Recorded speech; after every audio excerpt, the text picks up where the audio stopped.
Welcome, my Zentangle friends. My name is Emmy. I am a CZT, which means I'm a certified Zentangle teacher. I've been teaching for a long time, and as I think many of you can tell, I've enjoyed every minute. I'm so glad you're here, and this is definitely one of my favorite tangles. So today we're doing Bownus. I want to show you, and I made this 5 years ago. When I looked at the date, I thought, seriously? But I really did it all that time ago. This is this pattern. So just when you deconstruct it, which we will, it's just giant C's, an orb, and a giant flux pattern all put together in a sweet package. So this was my Christmas card in 2020 before COVID. Anyway, very easy to do, very enjoyable, and we will have ourselves a good time today. So just kind of relax, and we should be doing that anyway, right? Feet flat on the floor. Grab your paper. And let's get started. As far as I can tell, I think you can go right to pen. No reason to practice in pencil first, but that's your call, of course. And what I'm going to do is a series of long lines that are going to reconnect very much like flux. Now, if you want to measure these, that's not a bad idea, but this is practice. So I don't really feel like you're going to need to. You see, I'm doing both directions. And then I'm going to do these two directions too. Out and back. Turn my work. Out and back. And see, if I had had a measure for this, they would be more precise. But as I mentioned, this is just fun and just practice.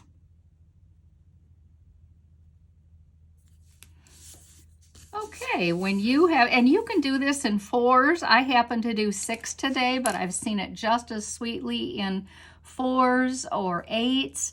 What is important is that it is an even number that you use.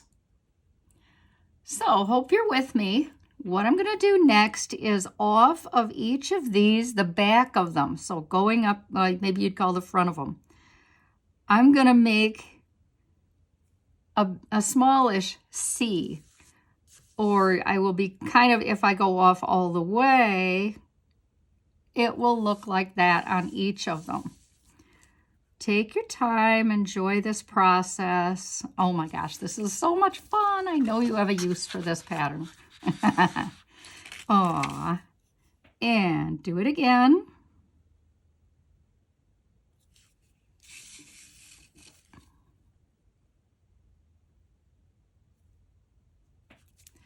Practicing.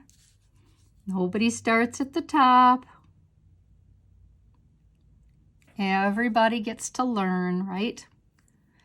So if you're with me that far, let's take a minute and connect these to the top of this. I like to do this with a gentle wave. So watch, I'm going to go like that on each of them. Gentle wave and connect. Gentle wave, connect. Again. Can you see the pattern forming before your very eyes? Did you know you could do this? Everybody has a use for a bow. Whether you make wreaths or whatever you do, the only thing left for us to do is to put some fold lines. And I like to use the curve here. So I'm going to put a fold line here and another one there. I'm going to put some fold lines here while I'm in this area. This is going to be the interior of the bow. And then I'm going to put a couple fold lines. Just flicks as small or as large as you want.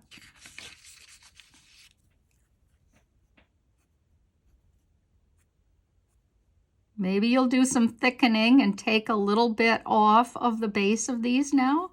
like that. That's pretty cool. That's a good idea. Couple of flicks off the top. Take a little bit off of here.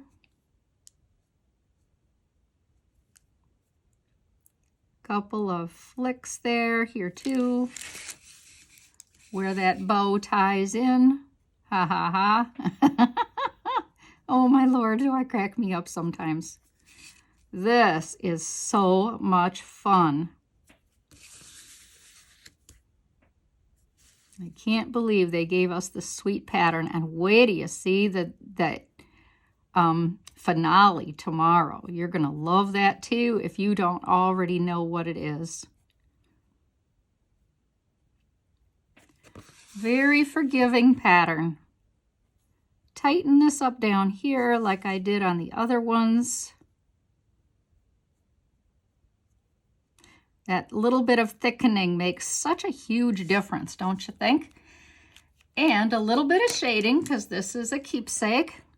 I'm going to shade here and run my shading up like that too, because that's where it would be the darkest, right next to the outside part of the bow. Shade here.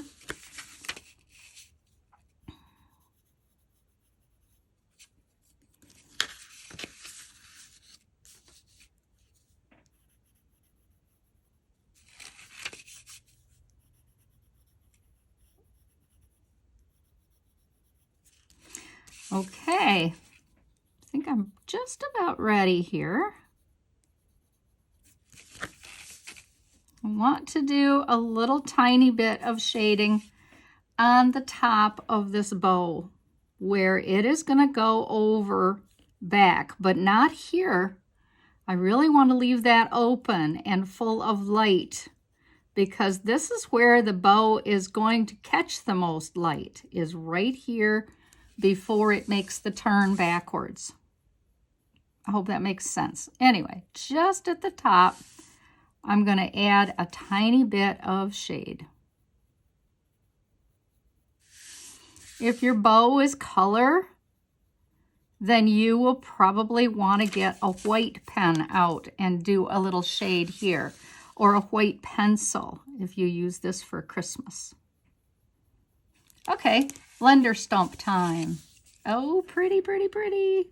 Fast. This goes so fast. Circular motion up the side of the back like that. Spread that out.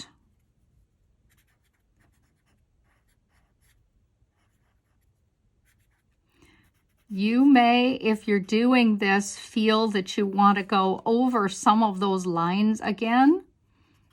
That would make a lot of sense, because they will tend to get a little bit blurred. Isn't it sweet? My big challenge, and maybe you'll feel that too, is that I tend to work too small. Let me show you what I did on my compilation without words.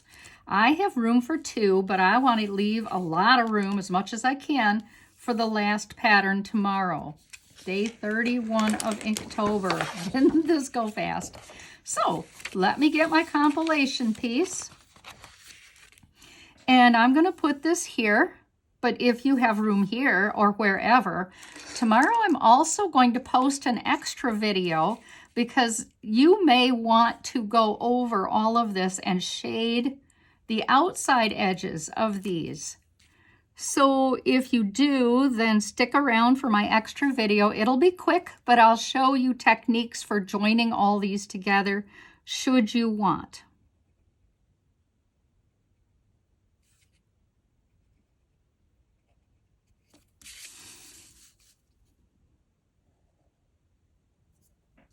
Another good one to maybe measure out if you feel you're more comfortable with that. My challenge is, as I've mentioned to you, is working too small, but this is sweet. Okay, remember the next step is from this side. You're going to take off with a big C.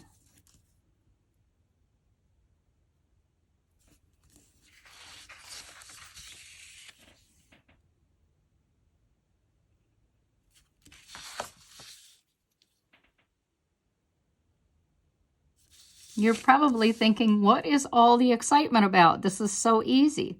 And that just means I did my job. Okay, let's join them all together.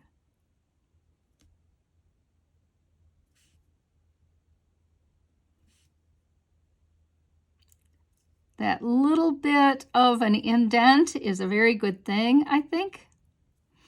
And then let's go back, do some fold lines. We'll have folds here and here.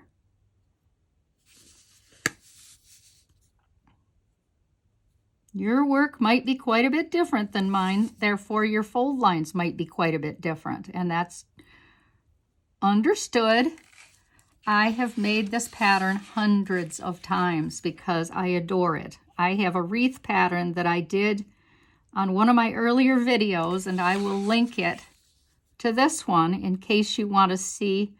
I don't believe it's a Christmas wreath because I think wreaths could be made any time of the year, right? Okay, let's get some shading on that sweet bow. You probably golden on this. Up one side, and then here.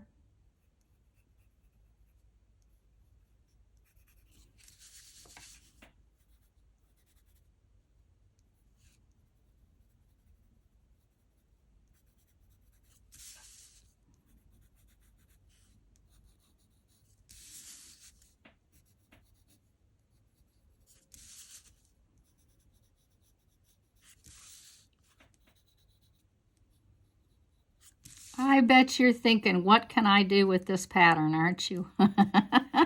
There are so many fun uses for it. And it would also be a very fun pattern to show other people. I think I mentioned to you that if you are with me on when I do my filling in on this piece, that you're going to want to make a copy first. I'm going to show you my ideas, but you will have other ones, and that is healthy. So all I'm doing is getting that pencil line blurred. This one is kind of better, the inside here, that I do in a bit of a circular motion. That one went underneath. But that's it. Isn't it sweet? Thank you so much for being here today with me for Inktober Day 30. I will see you very soon for the next day. Bye.